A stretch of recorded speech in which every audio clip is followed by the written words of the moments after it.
Perfecto. Entonces vamos a estar discutiendo el tema de la economía solidaria.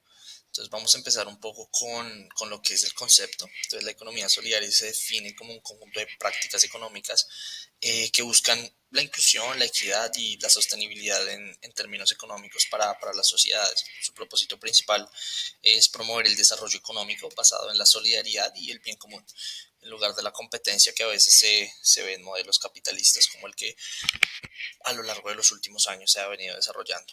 Entonces, la diferencia con otros tipos de economía, la principal diferencia en términos económicos con un modelo capitalista es que en lugar de priorizar la acumulación de la riqueza y la maximización de ganancias, la economía solidaria se enfoca en la participación democrática.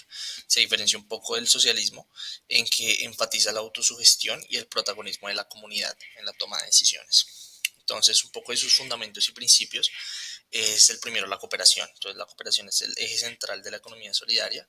Se basa en la unión voluntaria de las personas, de las organizaciones, con el fin de satisfacer necesidades comunes a través del trabajo en conjunto.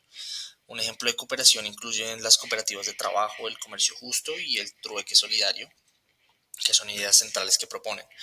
Ahora un poco de las teorías de la economía solidaria. Desde la perspectiva latinoamericana, la economía solidaria surge como una respuesta a la inclusión social y a la crisis del modelo capitalista. Autores como Luis Raceto o Manfred Max han desarrollado teorías que destacan la importancia de la autosugestión y de la organización comunitaria como pilares fundamentales de la sociedad. Ahora, un poco desde la perspectiva europea, la economía solidaria ha evolucionado dentro del marco del cooperativismo y de la economía social. Pensadores como Jean-Louis Laville han desarrollado el concepto de hibridación de recursos, en donde pues exponen cómo se combinan fuentes de ingreso del sector privado, del sector público, con el fin de hacer ingresos comunitarios o distribución de recursos comunitaria. Algunos de sus principales exponentes han sido pensadores bastante influyentes en el área de la economía, como Robert Owen, Charles Fourier, José Luis Cordaggio, que han profundizado bastante en estos temas desde el punto de vista económico y desde el punto de vista histórico. Entonces, bueno, para hablar un poco de la historia y de la evolución de este tipo de pensamiento, de esta rama de ideas, empezó o sus raíces se pueden traquear desde el siglo III en Roma, donde existían fraternidades de artesanos y asociaciones agrícolas, donde empezarían con estas ideas y a modelar lo que serían estas ideas en el futuro. La economía solidaria comenzó a institucionalizarse con la creación de las cooperativas en el siglo XIX, especialmente con los pioneros en Roma, también en Inglaterra ya en siglo XIX ya con Inglaterra, que establecieron las bases del cooperativismo moderno. Ya en el siglo XX se expandió y se formalizó con la creación de leyes y organizaciones internacionales. Un ejemplo de ellas como la Alianza Internacional, la Alianza Cooperativa Internacional, perdón, que empiezan ya a establecer estas ideas en leyes y en organizaciones públicas.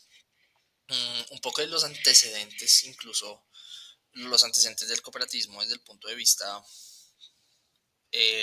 desde el punto de vista de la historia, también podría hacer en sociedades antiguas, incluso antes que Roma, en donde los seres humanos se ha visto que han trabajado en conjunto para alcanzar objetivos comunes. Ya tribus indígenas, tanto en América Latina como en otras zonas, se veía cómo formaban economías colaborativas en las cuales la sociedad crecía en su conjunto económica y socialmente. El surgimiento del cooperativismo ya desde el punto de vista moderno también se puede ver en respuesta a teorías de explotación del trabajo durante la revolución industrial principalmente, donde Robert Owens en el Reino Unido, un autor, y William King en Francia promovieron modelos cooperativistas alternativos al capitalismo que se estaba viendo durante las etapas principales o las primeras etapas de la revolución industrial.